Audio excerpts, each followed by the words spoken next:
तो चलिए सीधे पॉइंट पर आते हैं। सोचिए, न कोई जॉब हो, न बैंक से कोई लोन लेना हो, और फिर भी सिर्फ 30 दिन के अंदर पैसे कमाने हों। क्या ये पॉसिबल है? अक्सर लोगों को लगता है कि नहीं यार, ये तो बिल्कुल नामुमकिन है। लेकिन आज के इस विश्लेषण में हम एफसी मेनाकर की बहुत ही कमाल की किताब 1000 Ways to Make $1000 की कुछ ऐसे वेल्थ क्रिएशन यानी संपत्ति बनाने के अचूक सिद्धांत निकालने वाले हैं जो इस सोच को पूरी तरह से पलट देंगे। असल में पैसा कमाना सिर्फ कोई किस्मत का खेल नहीं है, बल्कि एक ऐसी शानदार स्किल है जिसे बिल्कुल सीखा जा सकता है।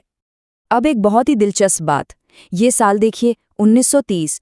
ये वो दौर था जब पूरी दुनिया ग्रेट डिप्रेशन यानी भयंकर आर्थिक मंदी से गुजर रही थी। लोगों के पास खाने तक के पैसे नहीं थे, और ठीक इसी तबाही के बीच एफसी मेनाकर ने ये किताब लिख डाली। ये इस बात का सबसे बड़ा सबूत है कि अगर ऐसी भयंकर मंदी के बीच भी पैसे कमाने के सिद्धांत काम कर सकते हैं, तो इसका मतलब साफ है कि वेल्थ क्रिएशन एक ऐसी सॉलिड स्किल है जो किसी भी आर्थिक माहौल में सर्वाइव कर सकती है। तो इस पूरी चर्चा को हम 4 अहम हिस्सों में बांटेंगे। पहला, एक प्रॉफिटेबल आइडिया को पहचानना और उसे वैलिडेट करना। दूसरा, अपनी एक्सपर्टीज और रिपीट बिजनेस पर फोकस करना। तीसरा, वैल्यू क्रिएट करके बिजनेस को बड़ा बनाना। और चौथा, परफेक्शन का इंतजार किए बिना तुरंत एक्शन लेना। चलिए बढ़ते हैं पहले हिस्से की तरफ, आइडिया पहचानना और वैलिडेट करना। किसी भी सक्सेसफुल बिजनेस के सफर की शुरुआत दरअसल यहीं से होती है। सबसे जरूरी बात यह समझना है कि हर प्रॉब्लम के अंदर ना एक बिजनेस छिपा होता है। अब एक आम इंसान और एक एंटरप्रेन्योर की सोच में सबसे बड़ा फर्क क्या होता है? एक आम इंसान प्रॉब्लम देखता है और बस शिकायत करता है, अरे यार ये कितनी बड़ी परेशानी है। लेकिन एक स्मार्ट इंसान खुद से एक बहुत बड़ा सवाल पूछता है, इस परेशानी को दूर करने के लिए कौन मुझे पैसे दे सकता है? चलिए इसे एक बहुत ही प्रैक्टिकल उदाहरण से समझते हैं। मोहल्ले में ऐसे कई बुजुर्ग होते हैं जिन्हें स्मार्टफोन चलाने में बड़ी दिक्कत आती है ना? ये एक असली प्रॉब्लम है। अब इसे एक जीरो इन्वेस्टमेंट बिजनेस में कैसे बदला जाए, सोचकर देखिए। अगर हफ्ते में सिर्फ 2 घंटे का समय निकालकर उन्हें व्हाट्सएप, यूपीआई और वीडियो कॉल करना सिखाया जाए और हर घर से 500 रुपए महीना लिया जाए, तो सिर्फ 10 घरों से ही 5000 रुपए की एक्स्ट्रा कमाई हो सकती है। ये बताता है कि बिना एक पैसा लगाए सिर्फ किसी की छोटी सी परेशानी सुलझाकर भी पैसे बनाए जा सकते हैं। अब अगर ऐसा लग रहा हो कि ये सिर्फ छोटे लेवल पर काम करता है, तो रेड बस की इस जर्नी पर जरा गौर कीजिए। साल था 2005 जब फणींद्र समाव को दिवाली के वक्त बस का टिकट नहीं मिल पाया। जाहिर है बहुत फ्रस्ट्रेशन हुई, लेकिन शिकायत करने के बजाय इस प्रॉब्लम को एक ऑनलाइन समाधान में बदल दिया गया।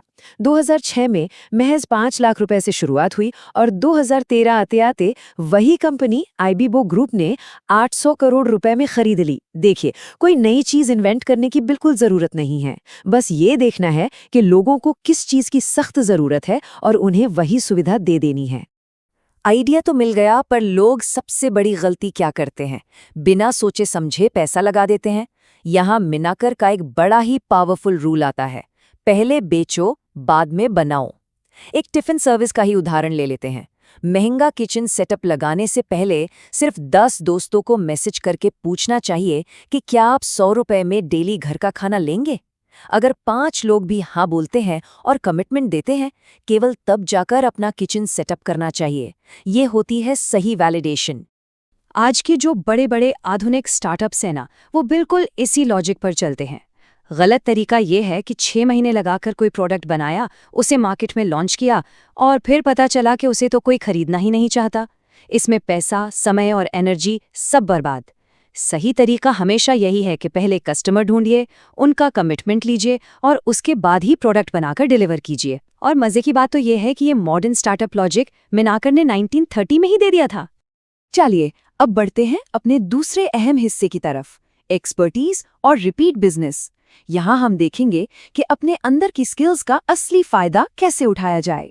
ये जो अप्रोच है, ये असल में कमाई की उस लिमिट को तोड़ती है जो हम अक्सर अपने दिमाग में बना लेते हैं। जब कोई नौकरी करता है तो वो दरअसल अपना समय बेच रहा होता है, और समय तो दिन में सिर्फ 24 घंटे ही हैं।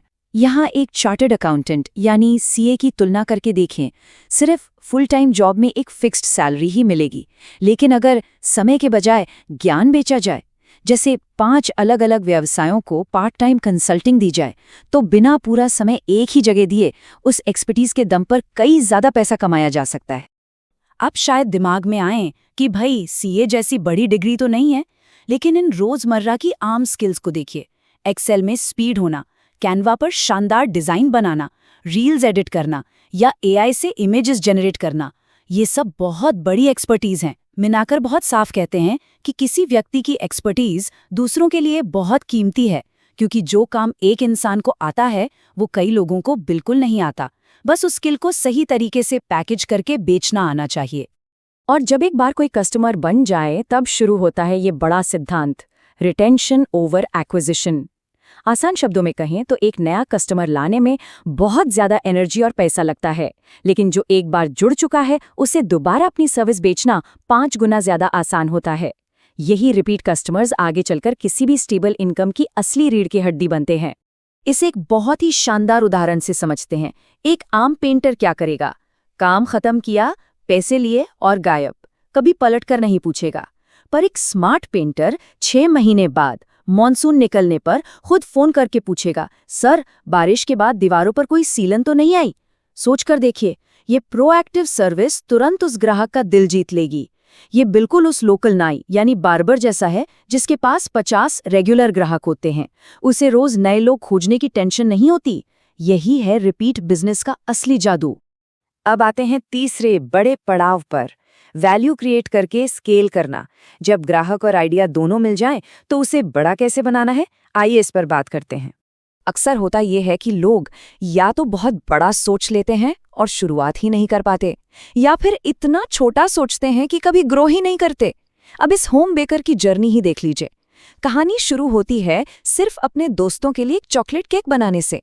फिर अगला कदम, एक डेडिकेटेड इंस्टाग्राम पेज बनाया, फिर एक छोटी सी फिजिकल बेकरी खोली और अंततः कॉर्पोरेट बल्क ऑर्डर्स के जरिए महीने का लाखों रुपया कमाना।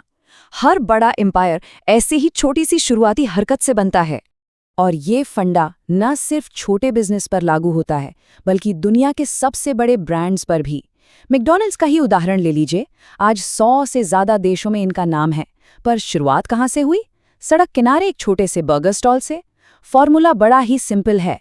जो भी संसाधन आज आपके पास मौजूद हैं, उनसे शुरू कीजिए, पर अपना विजन, अपना लक्ष्य हमेशा बहुत बड़ा रखिए। एक बहुत गहरी बात समझना जरूरी है, पैसा ना हमेशा वैल्यू के पीछे भागता है। इन 2 तरह की वीडियो एडिटर्स की तुलना कीजिए। एक है औसत फ्रीलांसर, उसको जो काम बोला गया उसने उतना ही एडिट किया और दे दिया। और दूसरा है एक ज्यादा कमाने वाला फ्रीलांसर। ये क्या करेगा? एडिट तो करेगा ही, साथ में बेहतरीन थंबनेल्स का सुझाव भी देगा और बताएगा कि सर अगर इस वीडियो को 30 सेकंड का कर दें तो परफॉर्मेंस और भी अच्छी होगी। अब खुद सोचिए, जो इंसान सामने वाले के काम में इतनी एक्स्ट्रा वैल्यू जोड़ रहा हो, पैसा तो खुद ब खुद उसके पास चलाएगा, फिर ज्यादा फीस मांगने की नौबत ही नहीं आती। और इस पूरी चर्चा का सबसे बड़ा निचोड़ इस एक लाइन में छिपा है। लोग पैसा उन्हें देते हैं जो उनकी जिंदगी को आसान, बेहतर या ज्यादा आरामदायक बनाते हैं। बात चाहे कोई अपना बिजनेस खड़ा करने की हो या फिर किसी कंपनी में रेगुलर जॉब की, मुख्य लक्ष्य बस यही होना चाहिए कि लोगों की प्रॉब्लम सॉल्व हो और उनकी लाइफ में एक रियल वैल्यू जुड़े। जो कर्मचारी नए और असरदार आइडियाज लाता है, सॉल्यूशन निकालता है, प्रमोशन हमेशा उसी का होता है ना। और अब आते हैं इस विश्लेषण के सबसे आखिरी पर सबसे जरूरी हिस्से पर, परफेक्शन से ज्यादा एक्शन पर जोर। अभी तक की सारी बातें थ्योरी थीं, लेकिन अब वक्त है उन्हें हकीकत में बदलने का। मीनाकर की इस किताब का ये एक बड़ा ही तगड़ा और असरदार विचार है, पैसे की कमी असल में आइडियाज की कमी नहीं है, ये एक्शन की कमी है। हम कई बार ये सोचकर रुक जाते हैं कि यार अभी मेरे पास कोई परफेक्ट आइडिया नहीं है या अभी समय सही नहीं है, लेकिन कड़वा सच ये है कि परफेक्ट टाइम कभी आता ही नहीं है। बहाने बनाना बहुत आसान है, पर परफेक्शन का इंतजार करना सिर्फ और सिर्फ वक्त की बर्बादी है।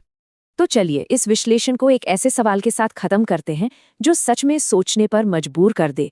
आज इतने सारे अचूक सिद्धांत देखे गए, चाहे किसी प्रॉब्लम में नया बिजनेस खोजना हो, बिना प्रोडक्ट बनाए पहले सेल करना हो, अपने किसी रोजमर्रा के एक्सपर्टीज का इस्तेमाल करना हो या फिर वैल्यू क्रिएट करना हो, इन सभी में से आज और अभी किस सिद्धांत को सबसे पहले एक्शन में लाया जाएगा? क्योंकि याद रखने वाली बात यह है कि हर बड़ी कहानी की शुरुआत एक छोटे से एक्शन से ही होती है। आज की इस शानदार चर्चा में जुड़ने के लिए बहुत बहुत शुक्रिया। बस ऐसे ही सीखते रहिए और हमेशा आगे बढ़ते रहिए।